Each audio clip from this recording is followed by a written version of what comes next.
자, 이번 시간은 이제 교육하고요, 포상금에 관한 주제 볼 테고, 교육은 뭐 이제 한 문제 정도가 평균 구성이 되고 있고요. 교육, 그다음에 포상금도 약 한 문제 정도가 구성이 되게 됩니다. 자, 이 교육 관련해서는 내용 자체는 그렇게 많지가 않고요.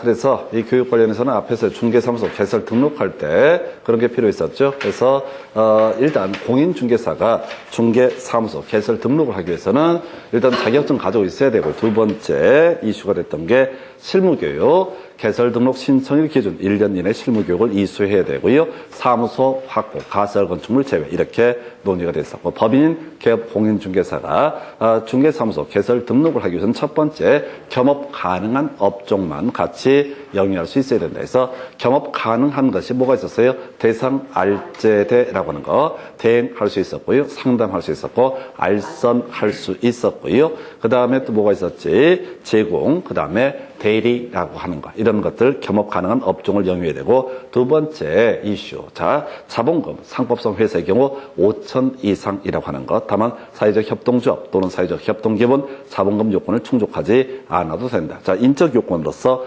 대표자, 공인중개사일 것, 대표자를 제외한 사원 또는 임원의 3분의 1 이상이 공인중개사일 것, 이런 요건들을 충족을 해야 했었고요. 그리고 나서 문제가 됐던 것이 바로, 자, 대표자, 사원, 임원, 전원, 만약에 분사무소 책임자가 있으면 분사무소 책임자까지 전원이 실무교육을 이수해야 된다. 그리고 아까 이제 공부했던 것 중에 지금 실무교육 관련한 쟁점 하나 보셨고, 이 분사무소 관련해서 실무교육이라고 하는 것은 분사무소 설치 신고일 기준 1년 이내 책임자가 실무교육을 이수를 해야 된다. 이런 얘기도 있었고, 아까 연수교육 둘이라고 설명을 드렸습니다. 그래서 2년마다 받아야 되는 것이 연수교육. 그래서 이 실무교육과 연수교육이라고 하는 것은 기본적으로 시도지사가 주체가 되게 된다. 그에 대해서 직무교육, 중개보조원과 관련이 돼 있던 개념. 그래서 시도지사 또는 등록관청이 실시하는 것을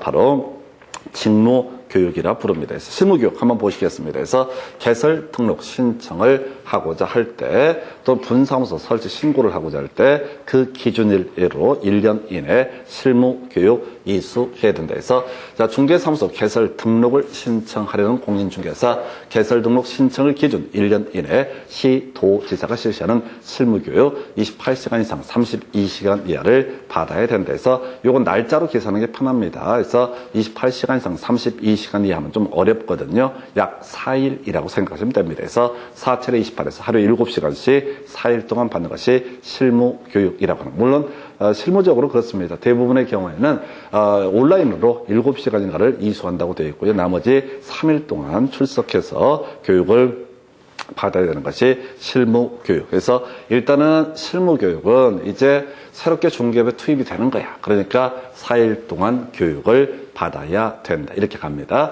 자, 그 다음에 이제 분사무소 책임자. 이 사람은 기준점이 뭐라고요? 분사무소 설치 신고일 기준 1년 이내에 실무교육을 받았어야지 분사무소 책임자가 될 수가 있다. 이렇게 보셨고요. 자, 주로 이제 요 근래 문제에서는 거의 출제 포인트가 면제죠. 그래서 이게 지금 이제 이런 사유에 걸려 있다 할지라도 사실 이런 거 내면 안 되거든요. 왜냐면 예외가 있으니까. 최근 1년 이내 중개업에 종사했다라고 한다면 어떻다? 이때는 실무교육 면제가 되게 된다. 최근 1년 이내 중개업에 종사한 게 두 가지 경우가 수가 있겠죠. 개공하다가 폐업 신고를 하고 다시 소공이 되고자 한다. 또는 개공이 되고자 한다라고 한다면 이때는 어떻다? 폐업 신고하고 나서 1년 경과되지 아니한 상태에서 중개업을 하고자 한다면 이때는 실무교육 면제가 되게 됩니다. 자, 그리고 소속 공인중개사로서 중개업무 수행, 중개업무 보조했던 이 사람이 고용 종료 신고하고 나서요, 다시 1년 되지 않아서 개공이 되거나 소공이 되고자 할 때는 이때는 실무교육 면제되게 된다. 이렇게 그림을 잡게 됩니다. 그래서 이렇게 면제가, 자, 뉘앙스로 가셔야 돼. 최근 1년 이내 중개업에 종사했으면 어떻다? 실무교육 등은 면제가 되게 된다. 이렇게 그림을 잡아야겠고요. 자, 고용신고 관련해서, 자, 보니까 공인중개사. 자, 우리 소속 공인중개사 정의 한번 기억해 보겠습니다. 공인중개사 플러스 중개업무 수행 보조를 하는 사람을 뭐라고 한다? 소속 공인중개사. 그래서 이 업무 개시 전까지 소속 공인중개사에 대한 고용신고라고 하는 걸 이루어져야 될 텐데요. 이 고용신고 고용신고일 기준 1년 이내에 실무교육 받아야 된다. 근데 똑같은 논리구조로 최근 1년 이내에 중개업에 종사했던 사람이 소속 공인중개사가 되고자 할 때는 이때는 또 어떻다? 실무교육은 면제가 되게 된다. 그다지 어렵지 않아요. 그래서 실무교육이라고 하는 거 설명드렸고요.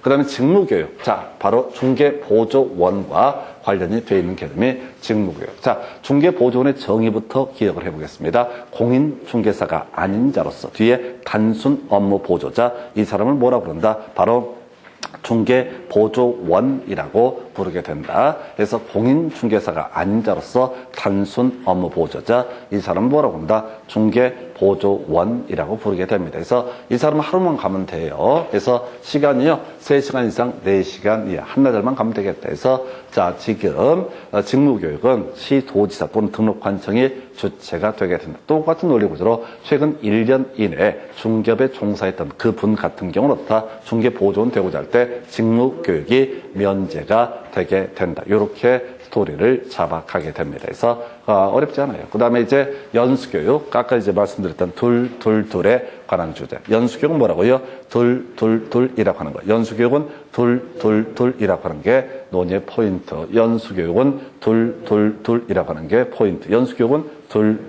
그래서 일단은 실무교육을 받았던 개업공인중개사, 그리고 소속 공인중개사, 이 사람은요, 실무교육을 받은 후, 또 나중에 연수교육을 받은 후 2년마다 어떻다? 바로 연수교육을 받아야 된다. 해서 이틀 가셔야 돼. 12시간 이상, 16시간 이하. 그래서 직무교육은 하루 3시간 이상, 4시간 이하. 그 다음에 연수교육은 이틀 12시간 이상, 16시간 이하라고 돼 있고, 그 다음에 아까 실무교육은 며칠? 4일에서 날짜로 계산하는 게 빠릅니다. 처음 중개업에 투입이 된다고요. 처음에 중개업에 투입이 되면 한 4일 정도 교육을 받아야 된다. 이렇게 가는 거고, 이미 중개업을 했던 사람들 실력 떨어지는 걸 체크하기 위해서 이틀간 교육을 시키고요. 그 다음에 중개보조원은 중개 업무를 수행하거나 중개 업무를 보조하는 것이 아니기 때문에 좀 간단하게 뭐 소형교육 정도가 되겠죠. 이게 하루 동안만 가면 된다. 하루, 이틀, 나흘 이런 식으로 해서 이 날짜 시간이라고 하는 게 문제 구성할 때 12시간 이상 16시간 이하를 12시간 이상 17시간 이하 이렇게는 안 낸다고. 문제를 구성할 때 연수교육 같은 경우 28시간 이상 32시간 이하 이런 식으로 틀리게 뽑아낼 수 있어. 답은 안 되는데 이렇게 구성을 한다고요. 그래서 하루, 이틀, 나흘 이렇게 생각을 하셔야 돼. 시간은 하루, 이틀, 나흘 이 안에서 트릭스를 쓰는 거지 뭐 13시간 이상 17시간 이렇게 말장난하지 않으니까 하루, 이틀, 나흘 이렇게 해서 처음에 실무교육은 뭐라고요? 나흘, 4일 동안 교육받아야 되고요. 그 다음에 지금 직무교육은 하루, 한나절만 가면 될 테고, 그 다음에 또 하나가 연수교육은 이틀을 가야 된다라고 하는 거, 요렇게 보게 됩니다. 자, 그 다음에 이제 통지 나와 있네요. 2년 되기 2개월 전까지 어떻다? 바로 그 내용 등을 대상자에게 통지해야 된다. 그래서 포인트 통지. 그래서요, 이 직무교육이라든가 실무교육은 통지를 안 합니다. 왜? 중개업을 누가 하겠다고 할 건지, 누가 중개업, 단순 업무 보조자가 되고자 할지, 알 수가 없기 때문에 통지 조항이 없어요. 통지는 계속 지금 소속 공인중개사, 개업 공인중개사처럼 중개업에 투입되고 있는 사람들, 이 사람들에 대해서 교육을 하는 거니까 통지라고 하는 개념이 있고, 실무교육이나 직무교육은 통제 문제가 발생하지 않는다. 이렇게 해석을 하게 됩니다. 그래서 연수교육, 통지라고 하는 것이 있겠고요. 예방교육 한 번이나 지번에 구성됐고요. 자, 10일 전까지 통지하면 된다라고 되어 있습니다. 그래서 예방교육은 국토부장관 시도지사 등록관청에서 모든 행정청이 나서서 할 수 있고요. 이건 중개업 관련한 모든 사람을 모아서 하는 교육을 예방교육이라고 부르게 됩니다. 그래서 이거는 일반적으로 별로 없어요. 그래서 이건 이제 전에 이제 인천 지역에서 몇 번 사건이 터지면서 이 조항이 만들어지게 되는데 의미가 이런 식이야. 그 당시에 인천 지역에서 하여튼 일들이 꼬여가지고 그런지 중개업자들이 불법적인 일들을 되게 많이 합니다. 그때 제일 사회적으로 이슈가 됐던 게 뭐가 있었냐면은 자, 우리가 주택임대차 보호법이라는 법을 공부를 하다 보면 그런 게 있어요.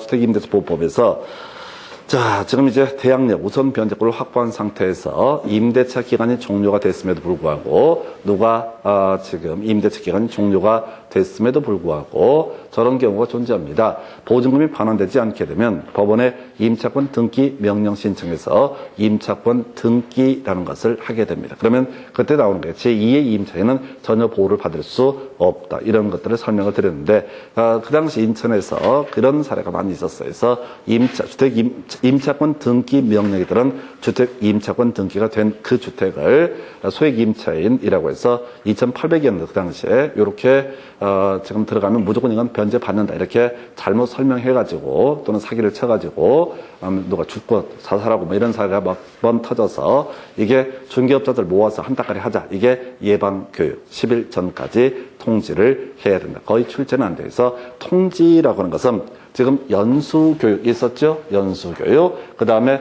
예방교육 들어갔었죠? 그래서 이응 들어가 있죠? 이응 들어가 있는 건 어렵다. 통지의 문제가 나오게 된다. 그러나 실무교육이나 직무교육은 통지의 문제가 존재하지 않는. 제일 까다로운 문제가 실무교육 며칠 전까지 통지 이런 식으로 던져놓게 되면 대단히 까다로운 형태 문제가 되게 됩니다. 그래서 교육은 이렇게 간단한 주제로 되어 있고요. 무조건 맞춰야 될 그럴 주제 중에 하나가 되겠습니다. 간단하기 때문에.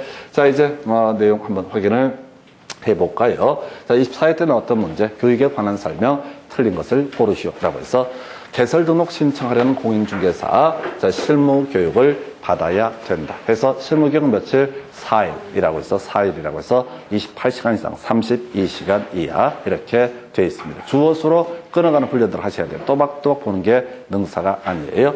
2번. 자, 지금 폐업 신고 1년 이내에 중개사무소 개설 등록을 다시 신청하려는 경우 실무교육 면제가 되게 된다. 어렵지 않고요. 3번. 공인중개사가 개설 등록을 신청하려는 경우 기준점 등록 신청일 기준 1년 이내에 시도지사가 실시하는 실무교육을 법인인 기업 공인중개사가 실시하는 실무교육이라고 해서 요걸 틀리게 뽑았어요. 그래서 자, 실무교육의 주체는 누가 된다? 시도지사. 다시 가십시다. 시도지사가 했던 일들 소리가 먼저 자격증이라는 것을 교부했던 사람. 이 사람이 뭐가 된다? 시도지사가 되게 될 것이고요. 그 다음에 이제 그 다음 단계에서 했던 것이 중간에 실무교육이라든가 연수교육을 담당하는 것이 뭐가 된다? 시도지사. 그래서 나중에 사고 치면 자격 정지 처분이라든가 소공한테 하는 거죠. 또 하나가 자격 취소 처분 등을 때리는 게 시도지사. 자꾸 그림 머릿속으로 생각하셔야 돼요. 그래서 실무교육의 주체는 시도지사 이렇게 갑니다. 그래서 답은 3번이었고요. 자, 시도지사 연수교육 끝머리 통지해야 된다. 며칠 전까지 둘둘둘 해서 2개월 전까지 통지를 해야 된다. 해서 연수교육은 둘둘둘 2년마다 받아야 되고요. 2년 되기 2개월 전까지 통지가 이루어져야 된다. 이것도 중요한 쟁점. 그다음 분사무소 설치 신고의 경우 그 책임자 기준점 뭐라고요? 분사무소 설치 신고일 기준 1년 이내에 실무 교육을 받아야 된다. 그래서 사실은 이런 것도 썩 마음에 안 들어요. 지금으로 치면은 시비를 걸 수가 있어, 이런 것들도. 왜냐면 최근 1년 이내 중개업이 종사에 따르면 어떻다? 실무 교육 면제가 되게 된다. 그래서 썩 깔끔하지 않은 부분. 특히 요 근래 문제에서는 출제 오류 시비 때문에 대부분이 뭐를 가지고 면제가 이슈가 됩니다. 좀 오래전 문제다 보니까 바로 실무교육의 주체라는 주제를 가지고 구성을 했었고요. 그 다음 문제 검토해 보겠습니다. 자, 25회 때 나왔던 문제. 자, 교육에 관한 설명 틀린 것을 고르시오라고 해서 실무교육과 연수교육은 시도지사가 실시한다. 실무교육 교육시간 28시간 이상 32시간이야. 4일이죠? 실무교육은 뭐라고요? 4일. 연수교육은 이틀. 이런 식으로 갔어요. 3번. 실무교육을 실시하려는 경우 7일 전까지 통지해야 된다. 이게 틀렸다고. 점쟁이냐고. 누가 중개업을 할지 알 수가 없죠. 통지는 어디에서? 아까 이응들은 연수교육, 예방교육만 어떻다? 통지의 문제가 발생을 하게 된다 해서 3번 틀리게 뽑아냈고요. 상당히 난이도 있었던 질문.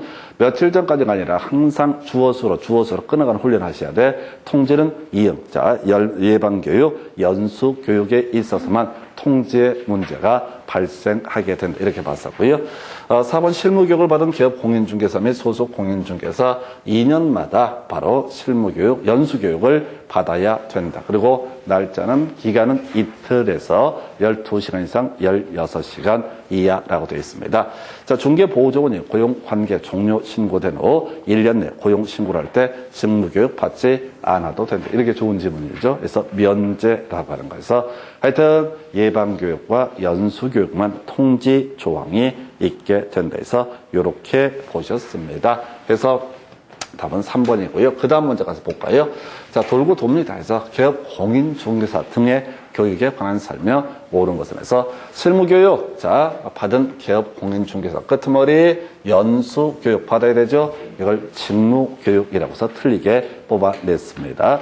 2번 지문이요. 분사무소 책임자가 되고자 하는 공인중개사는 고용신고일 아니에요. 자, 분사무소 설치 신고일 기준. 기준 좀 보셔야 돼.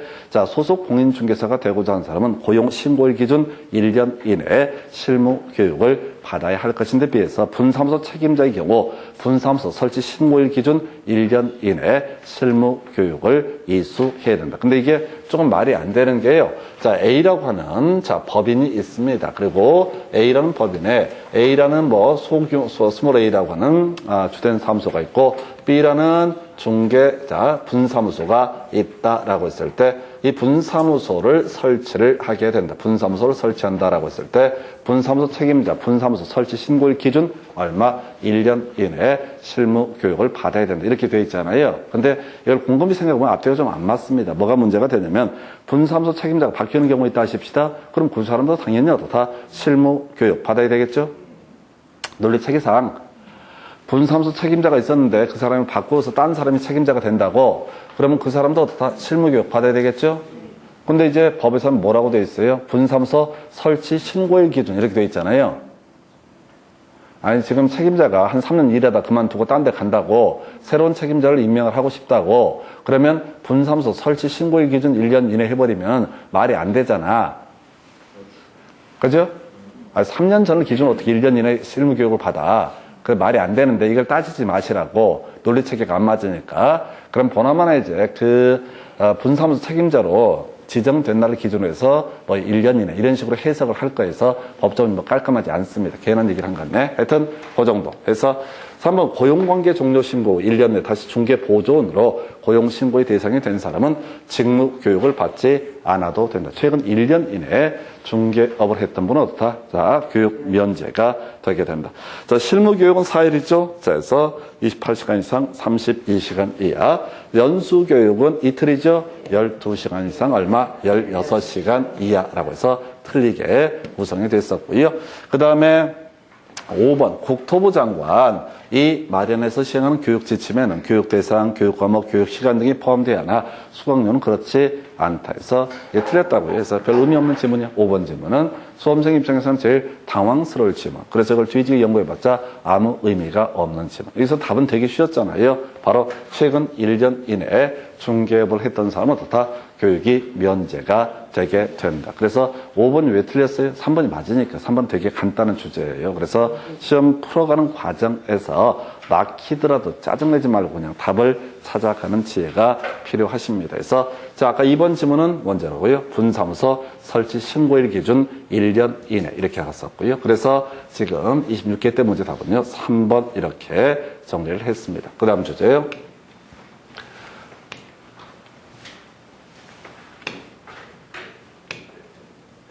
자, 이제 27회 때 문제, 공인중개사 법령상 교육 등에 관한 설명 옳은 것은 해서 분사무소 책임자가 되고자 하는 사람은 설치 신고일 기준 1년 이내에 시도지사가 실시하는 실무교육을 받아야 되죠. 그래서 여러 개가 틀렸습니다. 분사무소 책임자는 실무교육을 받아야 돼요. 그래서 연수교육이었으니까 틀리게 뽑았고요.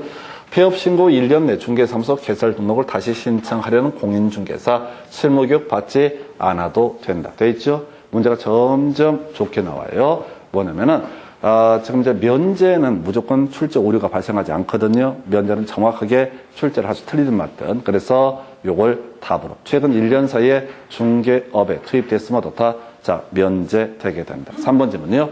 시도지사, 자, 연수교육, 그다음에 통지해야 된다. 2년 되기 2개월 전까지 통지를 해야 되죠. 그래서 1개월이라고 해서 틀리게 뽑았고요.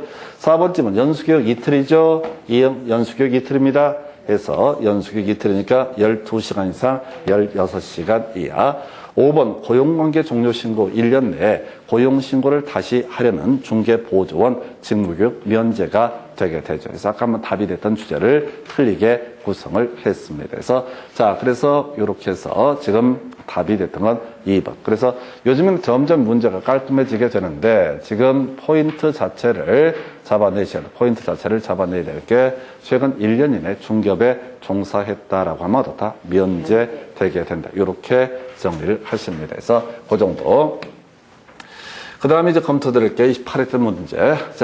교육 등 틀린 것을 고르셔서 실무 교육은 그에 관한 업무의 위탁이 없을 때 시도지사가 실시한다 해서 그래서 실무 교육의 주체는 누가 된다? 시도지사. 근데 실제로는요, 협회라든가 부동산 학과를 두고 있는 대학 이런 데 위탁해서 걔들이 업무를 담당을 하게 됩니다. 2번 질문은요, 연수교육 실시하려는 경우, 통지해야 된다. 언제? 2년 되기 2개월 전까지 그 대상자에게 어떻다? 통지해야 된다. 이게 어려웠다고요? 보니까 교육의 일시 장소를 관보에 공고한 후 대상자에게 통지한다. 그냥 이런 거 관보의 의미를 아셔야 돼. 우리가 이제 관보가 있고 공보라는 개념이 있습니다. 관보는 국가에서 발행하는 신문이에요. 그래서 법이 개정이 되거나 하면 그때 관보에 싣게 됩니다. 그래서 누가 연수교육을 받을지를 국가 차원에서 할 이유가 없죠. 체계도 안 맞는 거죠. 왜냐하면 연수교육은 주체가 누가 되니까 시도지사가 되니까 굳이 논리체계를 만들려면 공보에 이렇게 하면 이제 그럴싸해 보이는 그런 말 자체는 없고요. 일단은 상당히 까다롭게 나왔던 주제. 그래서 연수교육 2년 되기 2개월 전까지 어떻다 통지해야 된다라고 하는 거. 이렇게 보셨고요. 3번 실무교육을 받은 기업 공인중개사 소속 공인중개사 2년마다 연수교육 받아야 하는 싶고요. 직무교육 하루 반나절이죠. 3시간 이상 4시간이에요. 그 다음에 이제 국토부장관 시도지사 등록관청 예방교육을 실시할 수 있다. 보시다시피 예방교육은 거의 이슈가 안 되고요. 대신 문제 어렵게 내면 제일 뒤에 있으니까 10일 전까지 통지해야 된다. 10일 전까지 통지하는 게 예방교육에 관한 주제가 되겠습니다. 그래서 그렇게 보셨고요. 그래서 이 문제 답은 아까 지금 어려웠던 거 연수교육 이라고 하는 것이 이슈가 되게 됩니다. 그래서 그 정도 살펴보셨고요. 그 다음에 이제 검토 드리게 될 주제. 29회 때 나왔던 문제. 개업 공인중개사 등의 교육에 관한 설명, 옳은 것을 모두 고른 것은 이렇게 되어 있습니다. 그래서, 기업번 실무 교육을 받는 것은 개설 등록 기준에 해당한다. 옳은 표현 되겠습니다. 실무 교육 있어야지 개설 등록을 할 수 있죠. 두 번째 이슈. 개업 공인중개사로서 폐업 신고를 한 후 1년 내에 소공으로서 고용 신고를 하려는 사람 실무교육 받지 않아도 되죠. 면제가 이슈가 되는 거죠. 그래서 니은번 틀리게 뽑았고요. 연수교육 이틀입니다. 그래서 연수교육 교육 시간 4일 안 되죠. 4일 아니고 실무교육이 4일, 연수교육은 이틀, 아까 직무교육은 반나절 이렇게 얘기를 했습니다. 그 다음에 연수교육 정당한 사유 없이 받지 않게 되면 500 이하의 과태료 부과하게 된다 해서 다시 한번 기억하겠습니다. 500 이하 과태료 국토부 장관이 부과하는 사유는 거래정보사업자 협회라고 하는 것 관련해서는 500 이하의 과태료 이런 게 있었고요. 두 번째 이슈, 시도지사가 정당한 사유 없이 연수교육 받지 않는 사람에게 500 이하의 과태료 부과를 하게 될 것이고요.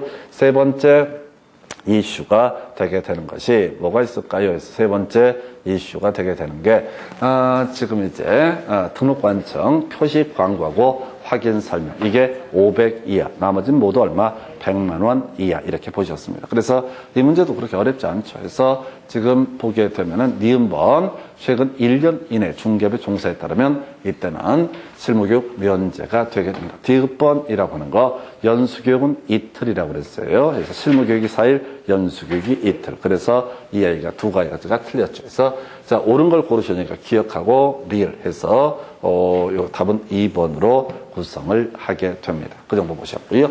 여기까지가 교육 얘기인가요? 그 다음에 이제 검토 드릴 주제가 지금 이제 포상금이라는 주제가 나오게 됩니다. 포상금의 지금 역시 자, 통계를 보게 되면 7년 동안요. 하나, 둘, 셋, 6문제가 출제가 됐었나요? 그래서 포상금이라고 하는 게 7문제가 보다 거의 매년 한 문제가 구성이 되게 됩니다. 그래서 6문제.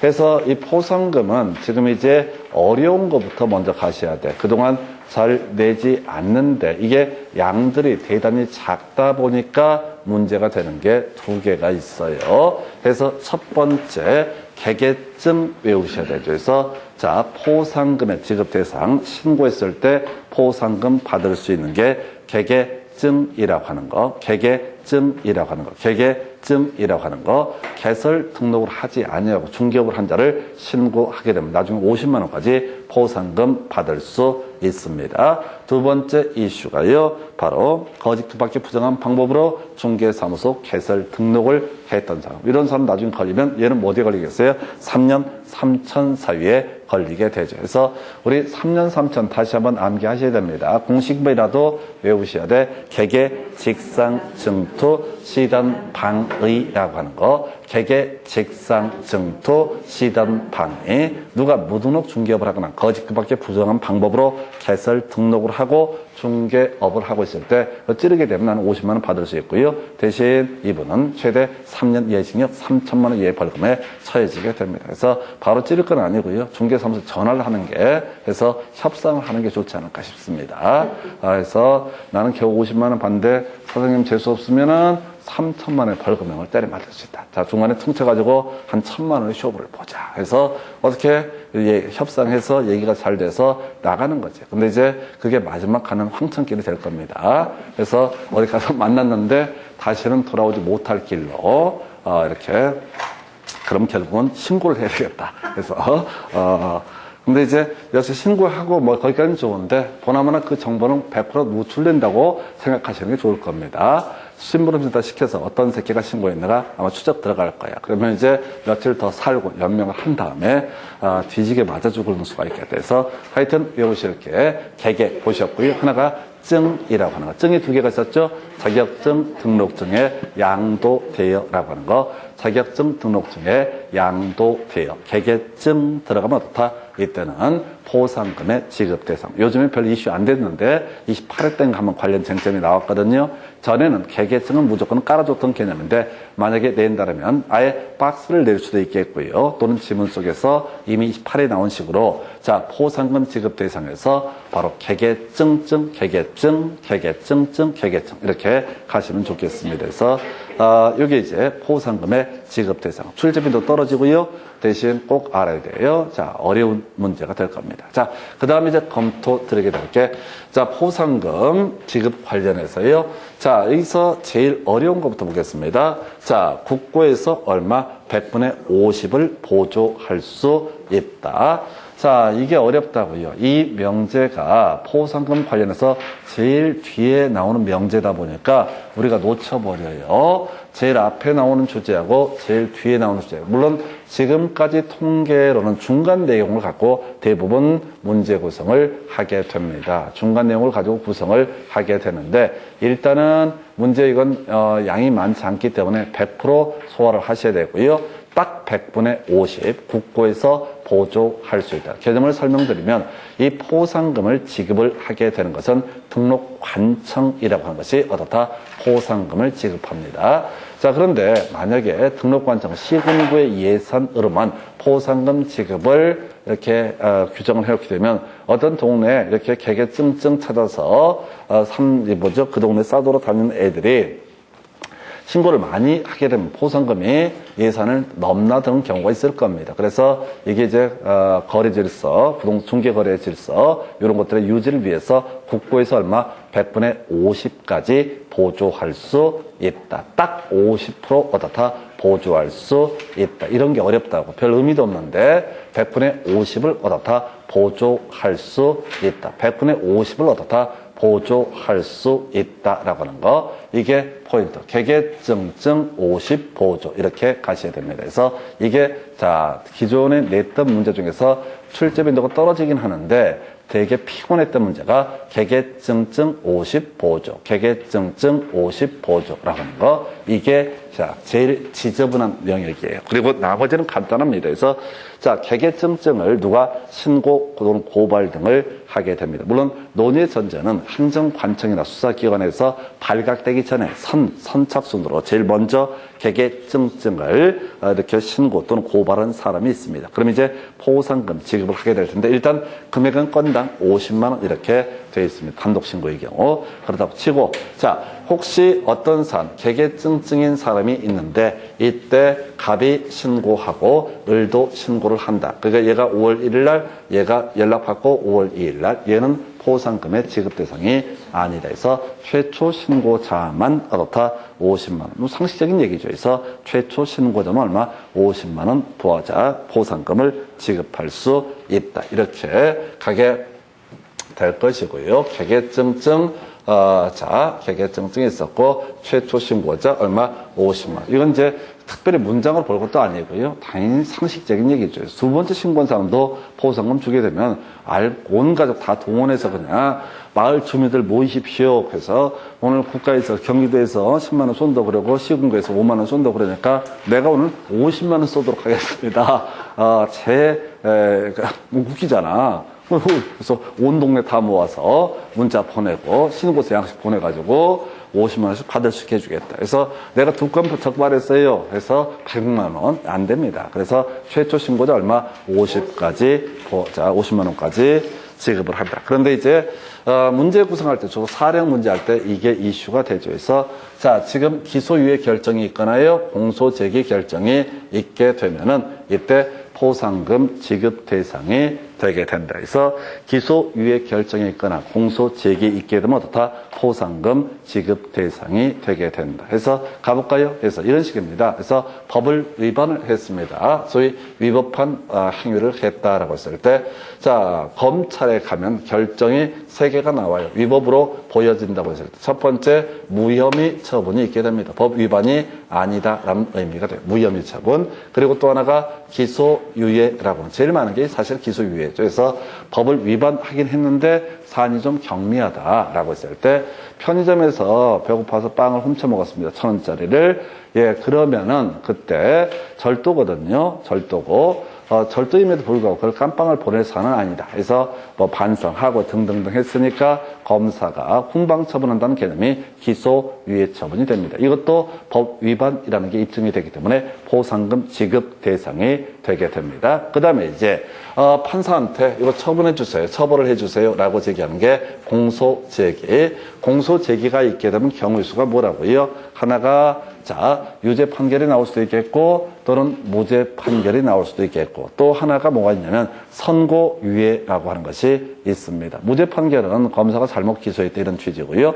유죄 판결은 유죄가 있다 이런 얘기고 그 다음에 선고유예는 아까 저런 경우 있었잖아요. 아까 편의점에서 1,000원짜리 빵을 훔쳐 먹었다가 문제가 된 사안. 그래서 1,000원짜리 빵이면 보통 경찰서에서 보통 이제 훈방처분 합니다. 근데 그날 경찰이 기분이 나빴나 봐. 그래서 빵 1,000원 훔쳐 먹었어. 너 절도네. 검찰의 기소 의견으로 공자 송치를 해버리고 검사가 그날 아침에 올다가 차가 긁혔어. 어떤 놈이 긁었어. 기분 나쁜데 빵 1,000원짜리 훔쳐 먹었어. 그래 너 죄 있으니까 와서 너 처벌 받아. 이런 식으로 해서 공소 제기를 했는데 판사가 자 법정에 들어가서 이제 판결을 하려고 보니까 무슨 빵 1,000원짜리인데 공소 제기까지 했어. 그리고 그 판사는 그날 기분 나쁠 일이 없었어. 그래서 일단은 무죄라고 판결할 수는 없습니다. 절도는 절도니까. 그때 사안이 경미하니까 훈방한다는 의미가 선고유예라는 것이 있게 됩니다. 그래서 이 선고유예는 어디서 주로 공부하셨냐면 개설 등록에 결격 사유할 때 이렇게 공부하셨죠. 미성한파 결격 사유자 있었죠. 집자유법에서 집행유예 기간 중에 있는 자, 자격 정지 기간 중에 있는 자, 업무 정지 기간이 경과되지 아니한 자. 그때 자격자 바로 집행유예 기간 중에 있는 자. 이거 할 때 맨날 내는 게 선고유예 기간 중에 있는 자. 선고유예 기간 중에이라는 것은 있을 수가 없습니다. 선고유예는 그날 딱 한 번 하는 거지. 너 3년간 선고유예 이런 건 있을 수가 없어요. 그래서 집자업법이랑 같이 관련해서 보셨고요.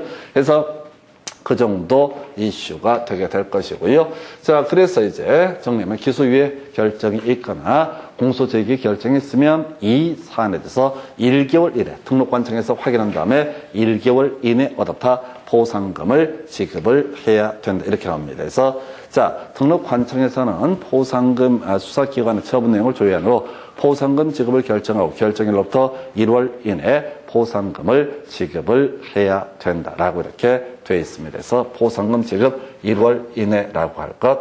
자, 그러면 제일 이제 많은 문제가 최초 신고자인데 단독 신고, 개인 혼자 신고하면 50만 원. 근데 공동 신고한 경우가 있고 포상금 배분에 대해서 따로 약정을 안 했다. 그러면 균등 배분의 방법이 따른다. 그래서 뒤에 문제 보시면 나오겠죠. 맨날 나오는 게 자, 50만 원짜리 한 건을 신고를 했어요. 그래서 신고가 됐는데 기소유예 처분이 있거나 공소제기 처분이 있었다라고 하는데 자, 갑과 을 두 사람이 공동 신고를 했다. 배분 방법에 따라 결정하지 않았다면 각 25만 원씩 지급을 하게 된다. 이게 이제 사례형 문제를 구성을 하는 영역이에요. 그래서 오히려 뒤쪽은요. 공부 조금만 하면 지문 길이가 길어지는 게 좀 짜증나는 건 별개의 문제로 전혀 어렵지가 않습니다. 그래서 항상 첫 번째 신고나 고발이 된 사람의 운명을 먼저 확인해 봐야 돼. 이게 기소유예인지 공소제기인지 무혐의인지 이런 것들을 확인해 봐야 돼. 근데 가끔 문제 구성할 때 유죄 판결, 무죄 판결 돌려서 얘기하는 경우 있어요. 유죄 판결이나 무죄 판결은 일단 공소 제기가 있었다는 점에서 바로 포상금의 지급 대상이 되게 된다. 이렇게 그림을 잡게 됩니다. 그래서 이렇게 포상금 지급. 근데 사실은 여기서 제일 까다로운 게요. 자, 이건 출제 확률 낮아도 진짜 개수가 얼마 안 되니까 외우고 들어가야 되는 건데요. 바로 개개증증 50보조. 그래서 개개증증 뭐라고요? 50보조. 개개증증에 대해서 포상금 지급할 수 있고 뒤에 보조 국고에서 얼마? 딱 50%. 52 아니야? 52 아니고 딱 50%를 어떻다? 보조할 수 있다. 해서 국고에서 얼마? 50까지 보조할 수 있다. 해서 자, 바로 100분의 50. 아주 간단한 이게 이제 별 내용이 없는데 법조문 순서상 제일 뒤에 숨어 있는 게 보조라는 명목에서 개개증증 50 보조. 이게 제일 어려울 거예요. 실질적으로. 나머지는 한두 번 문제를 풀어가면 루틴들이 발견되니까 어려움이 없습니다. 그런데 이게 좀 까다롭게 구성되는 영역이 되게 될 것이고요. 그래서 자, 가볼까요? 이렇게 되어 있습니다. 그래서 공인중개사 법령 등에 관한 설명, 틀린 것을 고르시오라고 해서 1번 소속 공인중개사를 고용을 한 경우 자격증 원본도 중개사무소 안에 보기 쉬운 곳에 게시해야 된다. 해서 게시할 거 4개 있었죠? 자격증, 등록증, 원본, 그 다음에 중개보수, 요율표, 그 다음에 손해배상 책임을 보장을 증명할 수 있는 서류 이런 것들을 게시한다. 2번 지문이요. 자, 법인개업 공인중개사의 분사무소의 경우 분사무소 신고필증 원본해서 등록증에 대응하는 것은 뭐라고 합니다? 분사무소 신고필증이라고 부르게 됩니다. 역시 게시해야 된다. 자, 개공이 아닌 사람은 표시 광고를 해서는 아니 된다. 해서 자, 표시 광고, 중개 대상물에 관한 표시 광고는 오직 누구만이 할 수 있다? 바로 개공만이 할 수 있다. 따라서 소속 공인중개사, 중개보조원 등은 표시 광고와 아무런 관련 없다. 야, 이게 언제 한번 문제가 구성이 됐냐면 표시 광고와 관련해서 30회 때 표시 광고의 내용으로 틀린 것은 해서 소속 공인중개사의 성명, 이걸 틀리게 뽑았던 바가 있습니다. 그래서 표시 광고는 소속 공인중개사나 중개보조원하고는 아무런 관련이 없다. 이렇게 해석을 하게 됩니다. 그래서 표시 광고를 개공이 아닌 자 표시 광고를 해서는 안 된다. 자, 그래서 이 개공이 아닌 자가 표시 광고 등을 하게 되면요 1년 이하의 징역 1,000만 원 이하의 벌금 등의 사유가 되게 됩니다. 그래서 주체 문제. 이 표시 광고는 그런 거잖아요.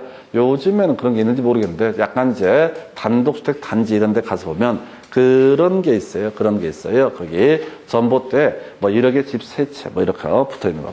이런 것들이 표시 광고라는 의미가 될 테고 물론 다 불법이 될 겁니다. 왜냐하면 개공의 인적사항 등을 다 공시를 해야 되는 대부분 안 하기 때문에. 해서 표시 광고, 개공만이 할 수 있고, 개공 아닌 자가 표시 광고를 했을 때 1년 1천. 자, 우리가 1년 1천은 다 못 외우죠. 근데 기억해야 할 거 3년 3천, 개개, 직상, 증투, 시단, 방위. 이게 3년 3천이니까 나머지 모르면 뭐가 된다? 1년 1천. 자, 4번. 중개사무소 명칭을 명시하지 아니하고 표시 광고를 한 사람은 포상금 지급 대상에 해당된다. 이게 틀렸다고. 자, 포상금 지급 대상은 뭐라고요? 바로 개개증증. 포상금 지급 대상이 뭐라고요? 개개증증. 이것도 이제 실질적으로 문제를 풀어갈 때는 뒤를 봐야 돼.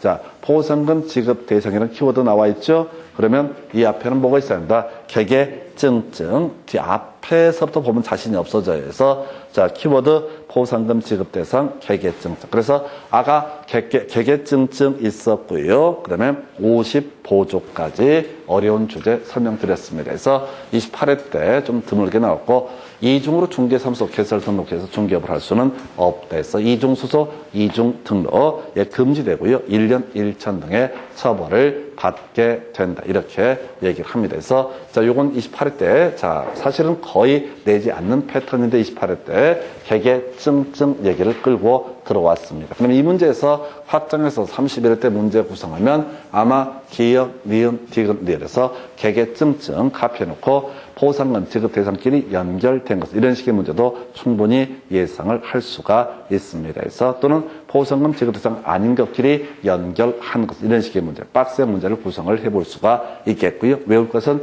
개개증증 포상금 지급 대상이 되게 된다. 그 다음에 이슈가 돼야 되는 게요.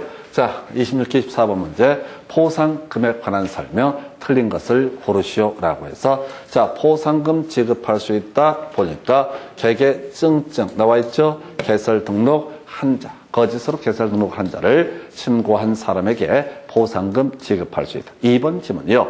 포상금의 지급에 소요되는 비용은 전부 또는 일부를 국고에서 보조할 수 있다. 보조에서 나오는 게 뭐라고요? 50보조. 이게 제일 어려워. 문제가 별 내용이 없는데 또 출제 빈도가 떨어지는데 100분의 50을 얻어다 보조할 수 있다. 근데 이제 지문으로 보게 되면 전부 또는 일부 하면 대충 맞는 것 같거든요. 이제 제일 힘든 문제가 개개증증하고 50보조. 자, 얼마씩 보조해 준다고요? 50씩 보조. 그래서 개개증증 50보조. 이렇게 가셔야 되겠습니다. 어렵습니다. 자, 포상금 건당 50만 원이고, 자, 등록관청은 1월 이내 포상금 지급을 해야 된다. 포상금 지급을 결정한 날부터 1월 이내 포상금을 지급해야 된다. 그 다음에 5번 하나의 사건에 대해서 포상금 지급 요건을 갖춘 두 건의 신고가 접수됐을 때 최초 신고자에게 포상금을 지급한다. 뭐 개념상 어렵지 않습니다. 근데 이 문제에서는 진짜 어려운 게 역시 국고에서 보조 얼마라고요? 100분의 50 보조. 이걸 외우시면 대단히 힘들어요. 나머지 문제는 이제 중복이 되기 때문에 대충 개념을 잡아낼 수가 있어요. 대충 잡아낼 수 있는데,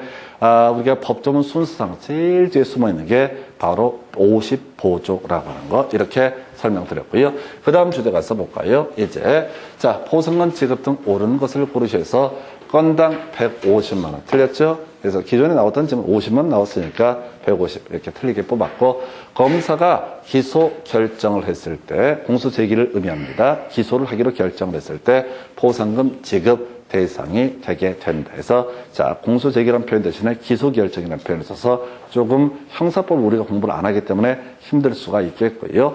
자, 3번 질문요. 포상금 지급에 소요되는 비용 중 시도에서 보조할 수 있는 비용은 100분의 50 이내. 막 미쳐버려요. 그래서 국고에서 얼마? 100분의 50 이내. 아니죠? 딱 100분의 50. 이래 돼 있었죠? 그죠? 정확하게 외우셔야 된다고. 이 조문 자체가 지문이 또 책을 찾아봐. 아까 다 얘기할 때 다 진짜 개개증증 50 보조 했을 때 다 알 것처럼 해놨는데 문제를 그냥 100분의 50 이내에서 하니까 알았어. 미안해요. 제가 착각했어요. 그래서 제가 정정하겠습니다. 약팔다 보면 헛소리 나올 때 100분의 50 이내. 근데 여기서는 국고 보조, 시도지사가 아니라 누가 국고에서 100분의 50 이내 보조해서 쌤 합시다. 나 하나 삑사리 냈고 하나 잡아내셨으니까. 그래서 100분의 50 이내 보조. 다시 정리하면 100분의 50 보조에서 50 보조 국고에서 보조. 이런 게 오히려 어렵다니까요. 숫자는 맞게 해주고 그 다음에 앞을 흔들어주는 식으로. 그래서 국가에서 그게 국고를 의미하거든요. 국가에서 100분의 50 이내에서 보조. 그래서 그 정도고요.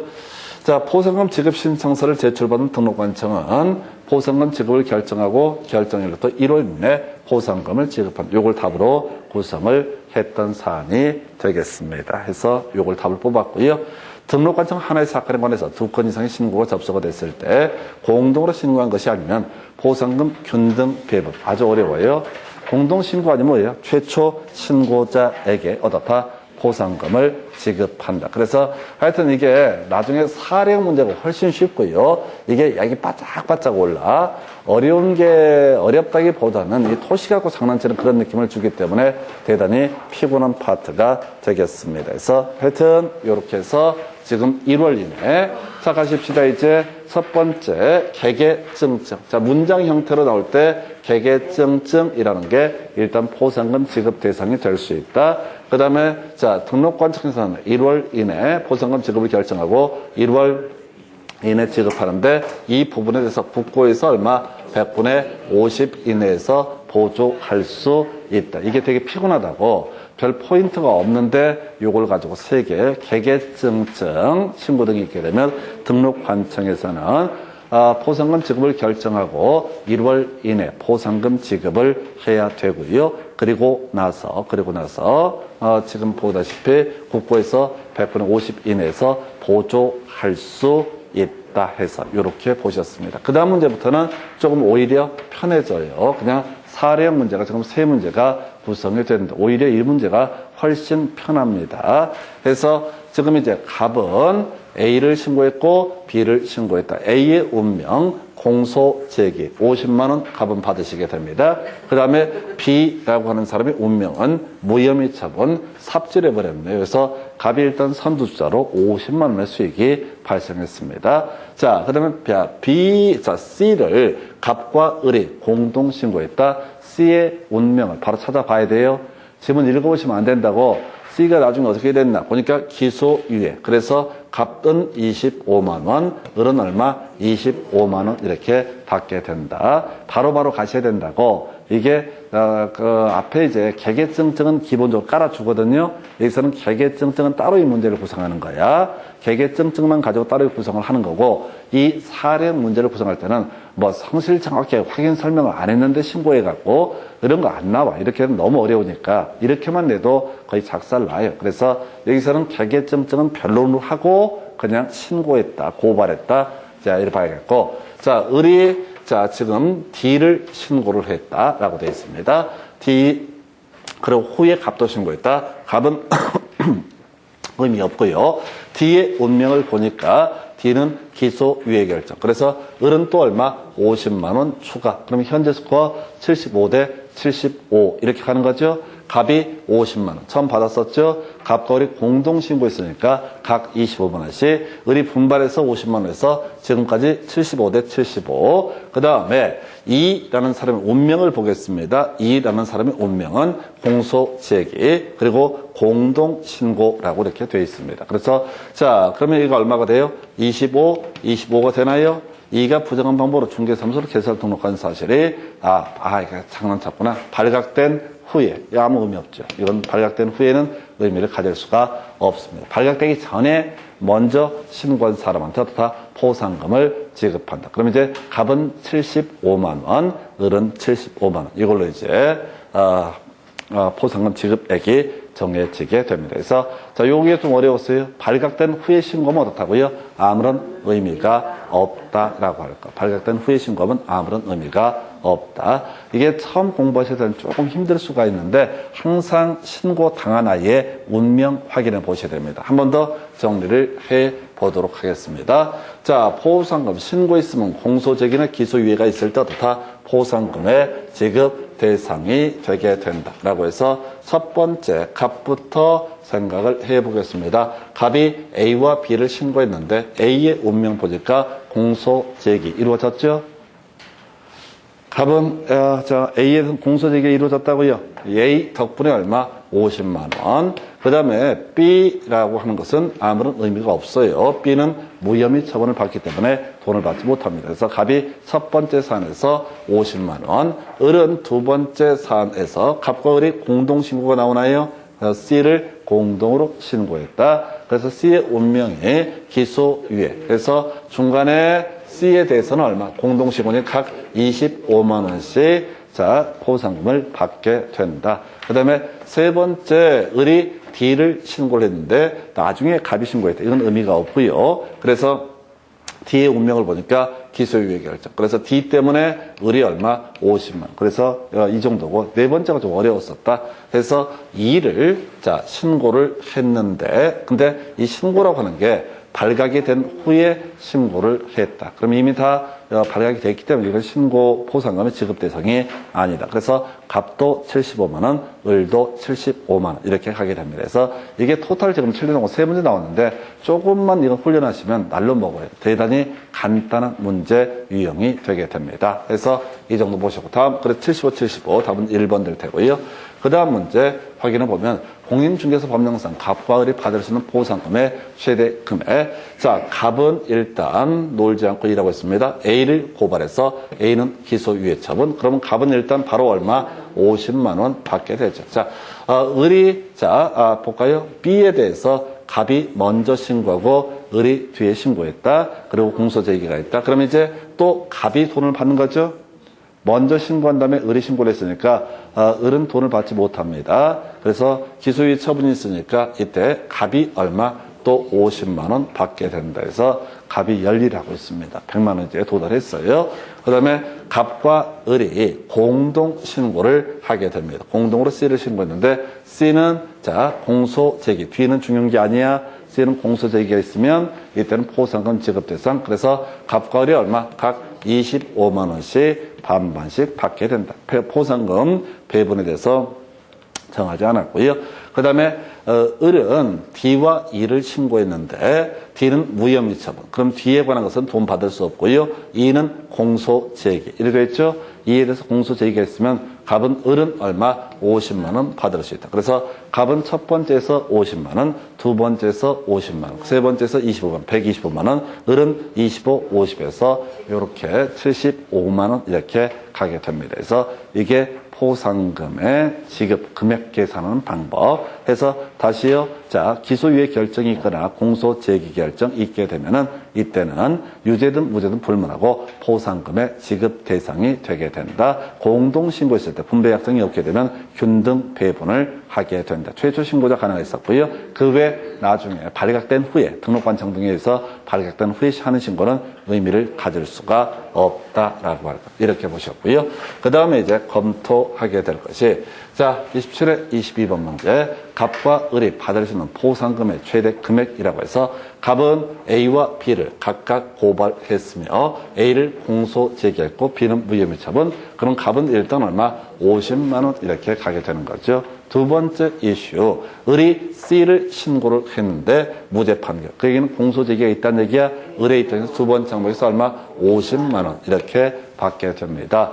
세 번째, 갑과 을이 공동으로 고발을 하게 됩니다. D를. 그래서 D에 대해서 기소유예 결정이 있다라고 하게 되면은 각 얼마? 25만 원씩 받게 된다. 자, 그 다음에 네 번째 항목. 중개사무소 개설 등록을 하지 않고 중개업을 하는 일을 을이 신고한 후에 갑도 일을 신고했고 갑은 나중에 신고했으니까 의미가 없고 뒤에서 자 뭐 청사 재판에서 나와 있죠. 그럼 공소 제기가 있다는 얘기니까 을이 얼마? 50만 원. 그래서 자 아까 갑이 50만 원, 을이 50만 원, 각 25만 원, 그러니까 75만 원. 그리고 을이 분발해서 50만 원에서 갑이 75만 원, 을이 125만 원이라고 하는 거. 이게 바로 이 정도가 포상금 지급 금액이 되게 됩니다. 그래서 이렇게 세 가지 형태로 구성이 돼요. 그래서 이 문제는 사실은 조금만 연습을 하시게 되면 딱딱 떨어져요. 그리고 어려운 게 아까 지문 형태로 나오는 거 개개 증증 있었죠. 그다음에 국고 100분의 50 이내 보조. 그래서 개개 증증 50 보조. 자, 개개증증 국고에서 50%까지 보조할 수 있다 해서 포상금까지 정리를 해 드렸고요. 자, 잠시 끊었다가 이제 행정처분 등에 대해서 보겠습니다.